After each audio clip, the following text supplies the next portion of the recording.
Hi hello friends, गुरु कृपा coaching classes में आप सभी का स्वागत है। आज देखेंगे जीके से संबंधित महत्वपूर्ण प्रश्न जो सभी प्रकार की प्रतियोगी परीक्षाओं में हमेशा जो पूछे जाते हैं। पहला प्रश्न है, भारत का प्रथम राष्ट्रीय उद्यान कौन सा है? सही उत्तर हो जाएगा जिम कॉर्बेट राष्ट्रीय उद्यान, उत्तराखंड में जी स्थित है।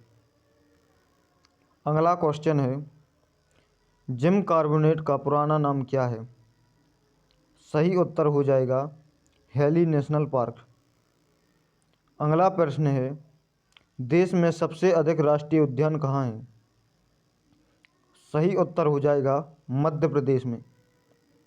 अगला प्रश्न है, भारत का सबसे बड़ा राष्ट्रीय उद्यान कौन सा है? सही उत्तर हो जाएगा हिमिस, जो जम्मू कश्मीर के लेह जनपद में स्थित है। अगला प्रश्न है, हिमिस राष्ट्रीय उद्यान कितने किलोमीटर में फैला है? सही उत्तर हो जाएगा 3567 किलोमीटर। अगला क्वेश्चन है, जाड़े में साइबेरियन सारस भारत में कहाँ दिखाई पड़ते हैं? सही उत्तर हो जाएगा केवला देवी घना पक्षी, बिहार राजस्थान में। यहाँ पर सबसे ज़्यादा राजस्थान के भरतपुर ज़िले में सबसे ज़्यादा प्रजनन करने के लिए साइबेरियन सारस यहाँ पर ज़्यादातर आते हैं।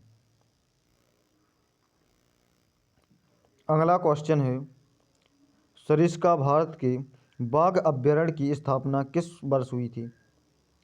सही उत्तर हो जाएगा 1955 में। अगला क्वेश्चन है, कान्हा भारत के बाघ अभयारण्य की स्थापना किस वर्ष में हुई? सही उत्तर हो जाएगा 1995 में। यह मध्य प्रदेश के मंडला जिले में स्थित है।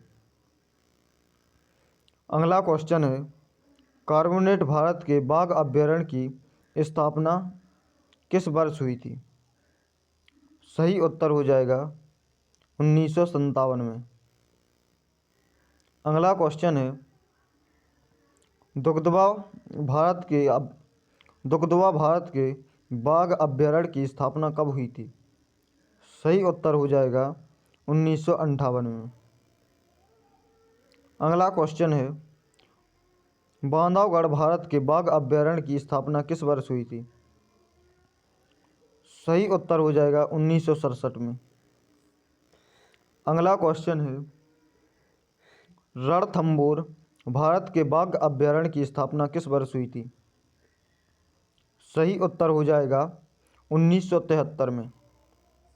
अगला क्वेश्चन है, बांदीपुर भारत के बाघ अभयारण्य की स्थापना किस वर्ष हुई थी? सही उत्तर हो जाएगा 1973 में।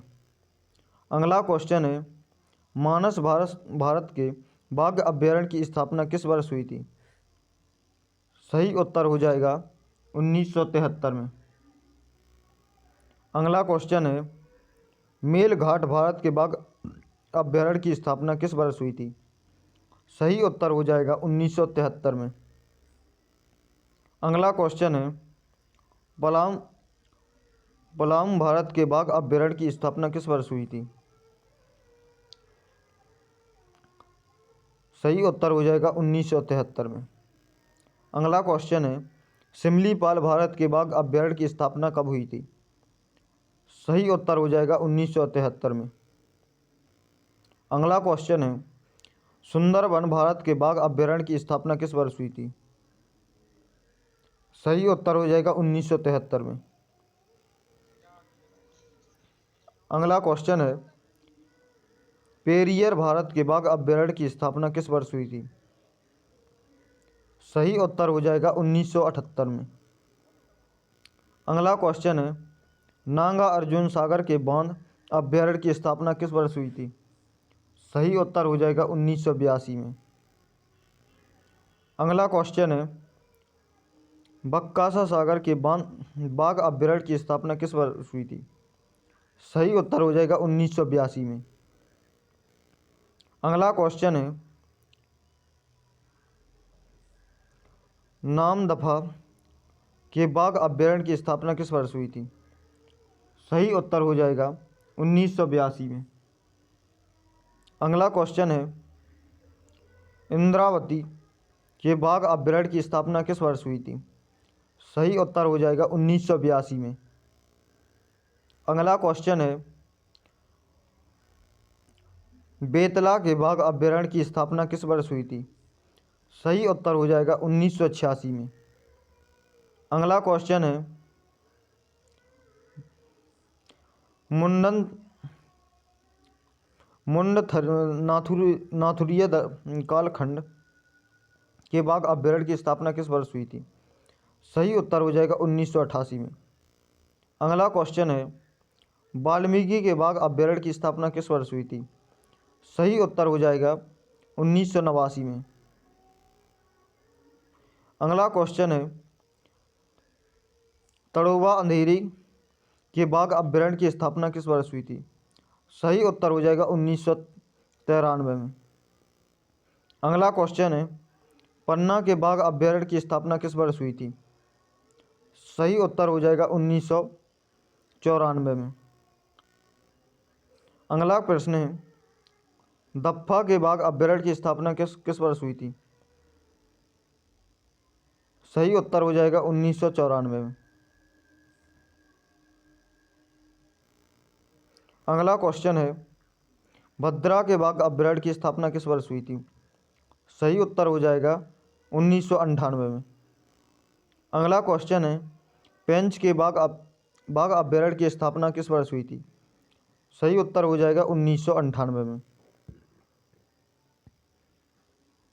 अगला प्रश्न है, पखुई नौमेरी के बाघ अभ्यारण्य की स्थापना किस वर्ष हुई थी? सही उत्तर हो जाएगा 1999 में। अगला प्रश्न है, सतपुड़ा पचमढ़ी के बाघ अभ्यारण्य की स्थापना किस वर्ष हुई थी? सही उत्तर हो जाएगा 1999 में। अगला प्रश्न है, रातापानी के बाघ अभ्यारण्य की स्थापना किस वर्ष हुई थी? सही उत्तर हो जाएगा 2010 में। अगला प्रश्न है, पीलीभीत के बाघ अभ्यारण्य की स्थापना किस वर्ष हुई थी? सही उत्तर हो जाएगा 2010 में। अगला प्रश्न है, सुताबेदा के बाघ अभ्यारण्य की स्थापना किस वर्ष हुई थी? सही उत्तर हो जाएगा 2010 में। अगला प्रश्न है, पृथ्वी के उत्तरी गोलार्ध में कितने प्रतिशत जल है? सही उत्तर हो जाएगा 61%। अगला प्रश्न है, पृथ्वी पर अधिकतम ऊंचाई वाली जगह कौन सी है? सही उत्तर हो जाएगा माउंट एवरेस्ट। अगला प्रश्न है, ज्वालामुखी क्या है?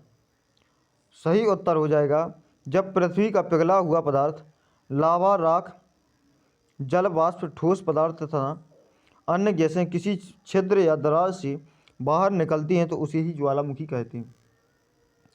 अगला प्रश्न है, प्रकृति का सुरखा वाल्व किसे कहा जाता है? सही उत्तर हो जाएगा ज्वालामुखी को। अगला प्रश्न है, ज्वालामुखी में जल वाष्प की मात्रा कितनी होती है? सही उत्तर हो जाएगा 80 से 90%। अगला प्रश्न है, ज्वालामुखी में जल वाष्प के अलावा कौन सी गैस होती है? सही उत्तर हो जाएगा कार्बन डाइऑक्साइड, हाइड्रोजन, नाइट्रोजन, ये तीनों ही गैस होती हैं।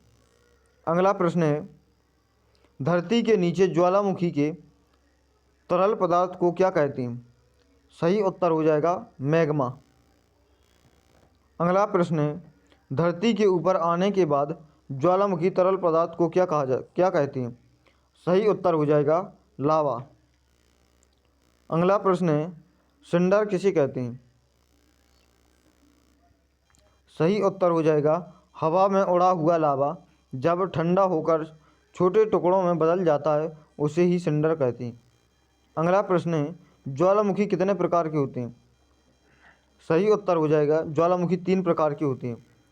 पहला है सक्रिय ज्वालामुखी, दूसरा है प्रसुप्त ज्वालामुखी, तीसरा है मृत ज्वालामुखी या शांत ज्वालामुखी। अगला प्रश्न है सक्रिय ज्वालामुखी का अर्थ क्या है। सही उत्तर हो जाएगा ऐसी ज्वालामुखी जिसके मुख से हमेशा धूल, धुआं, बाष्प गैस, राख, लावा इत्यादि पदार्थ बाहर निकलते रहते हैं, उसी को सक्रिय ज्वालामुखी कहते हैं। अगला प्रश्न है सक्रिय ज्वालामुखी बैरन द्वीप किस जगह है। सही उत्तर हो जाएगा अंडमान निकोबार द्वीप समूह पे है। अगला प्रश्न है प्रसुप्त ज्वालामुखी किसे कहते हैं। सही उत्तर हो जाएगा ऐसी ज्वालामुखी जिसमें लंबे समय में उद्गार नहीं हुआ है या विस्फोट नहीं हुआ लेकिन कभी भी ये सक्रिय हो सकते हैं, उसी को ही प्रसुप्त ज्वालामुखी कहते हैं। अगला प्रश्न है मृत या शांत ज्वालामुखी किसे कहते हैं। सही उत्तर हो जाएगा ऐसी ज्वालामुखी जिसमें ऐतिहासिक काल में कोई उद्गार नहीं हुआ है और ना ही कोई द्वारा सक्रिय होने की कोई संभावना है नज़र आती है, तो उसी को ही मृत या शांत ज्वालामुखी कहते हैं। थैंक यू दोस्तों, आज के लिए बस इतना ही। यदि वीडियो अच्छा लगे तो लाइक, शेयर एंड सब्सक्राइब जरूर करें। थैंक यू, मिलते हैं अगले वीडियो में।